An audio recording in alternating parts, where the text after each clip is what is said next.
Pryde's Picks is spoiler heavy and full of crude language. I swear like a sailor, and Lockheed's no better. Consider yourself warned.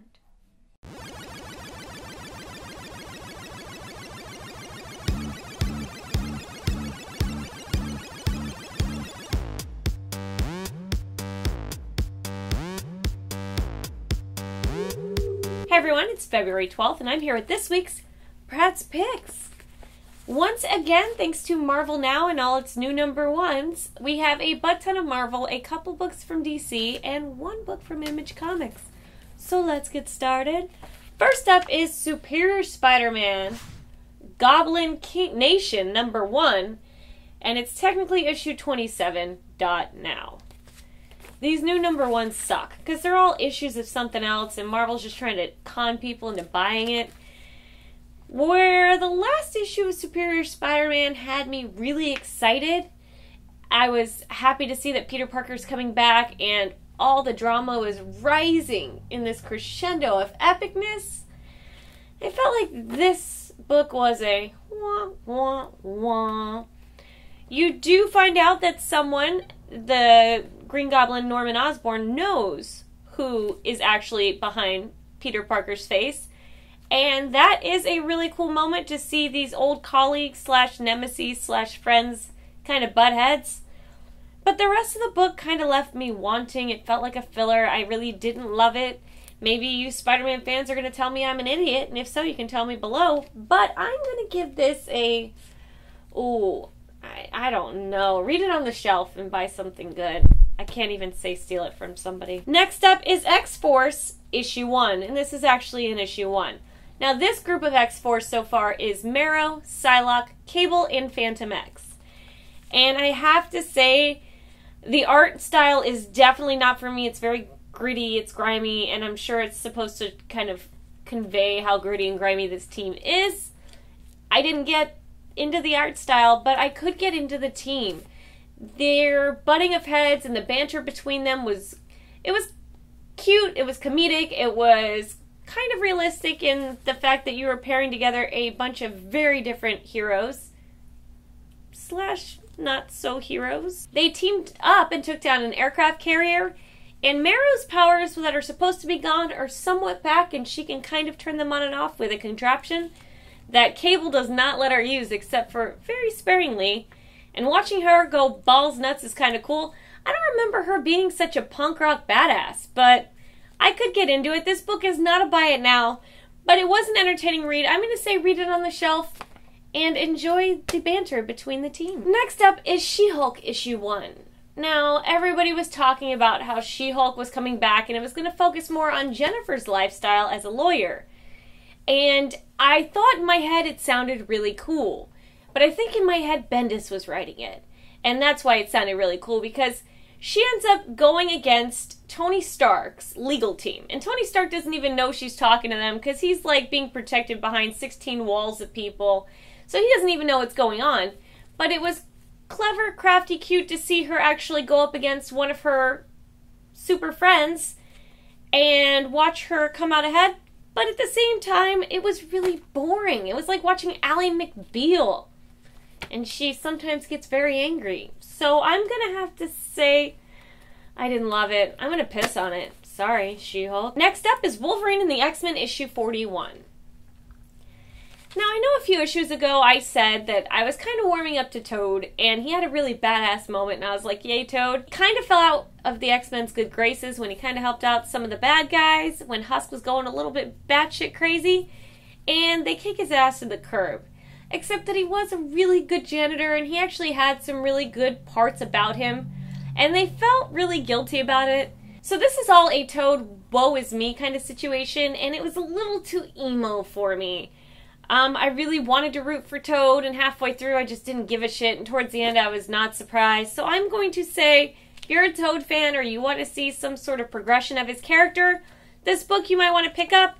If you're not into Toad, this is definitely a filler, skip it now. So I'm going to say, oh, I might just piss on it. Sorry, I'm pissing on it. Next up is All New X-Men issue 23, The Trial of Jean Grey. And this is the first book of this arc.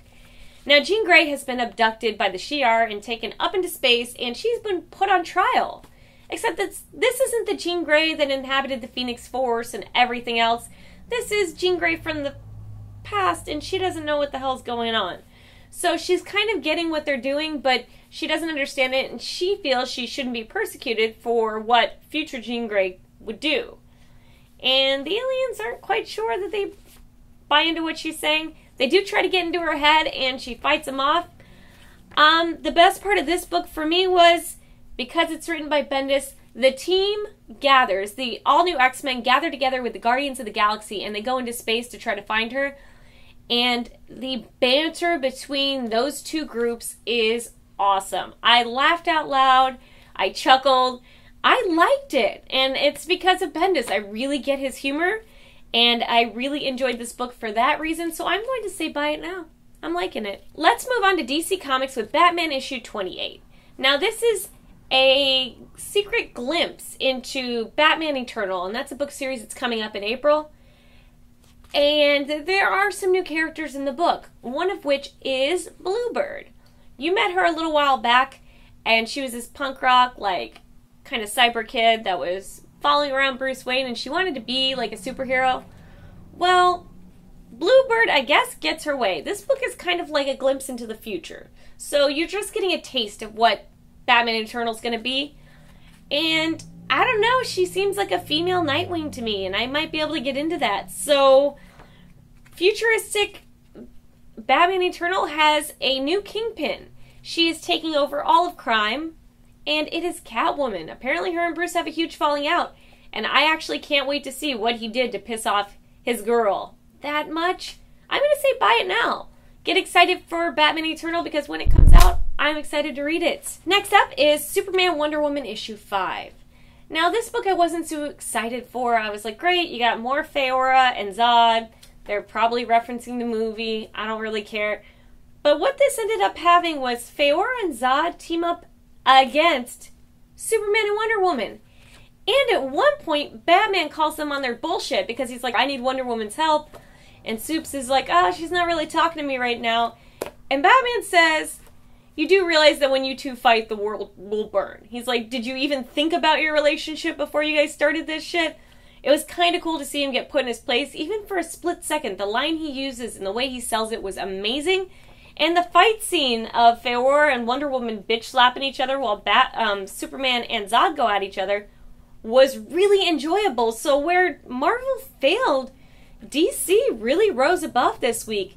And I'm going to say, DC, will you be my Valentine? Because Marvel totally dropped the ball and got me free chocolates from the gas station. Let's wrap up this week with Image Comics' The Walking Dead issue 121.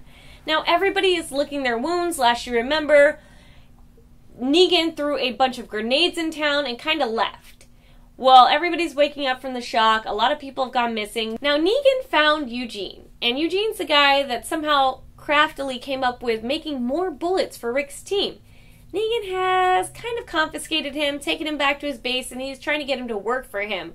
And Eugene's holding out, saying, cut off my dick. I don't care, man. I'm not making bullets for you. Meanwhile, Rick is saying that they are not going to hold ground. He wants to rally the team and move to the hilltop. So is he turning tail and running away, or does he have a plan? I'm not quite sure yet, but Rick always has a plan. So I'm going to say this issue isn't a buy it now, but it's definitely a wait for the trade, because All Out War has been getting really good, and this is just a little bit of a calm before another awesome storm. Buy it now. I'm going to wrap up this week by telling you once again, why aren't you visiting me on Tuesday nights at 8 p.m. Eastern Standard Time to see me do my game stream? It's at twitchtv.com/noteffingcute.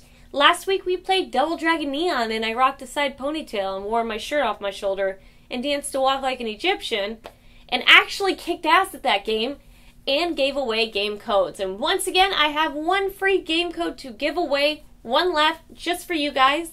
I want you to like, share, and comment on this video, and I will choose one of you at random, maybe the funniest comment wins, to give the free game code to. Double Dragon Neon was a blast from the past, and it was kind of like Turtles in Time with a little more punches to the vajayjay. And that's it for this week, so good night, everybody.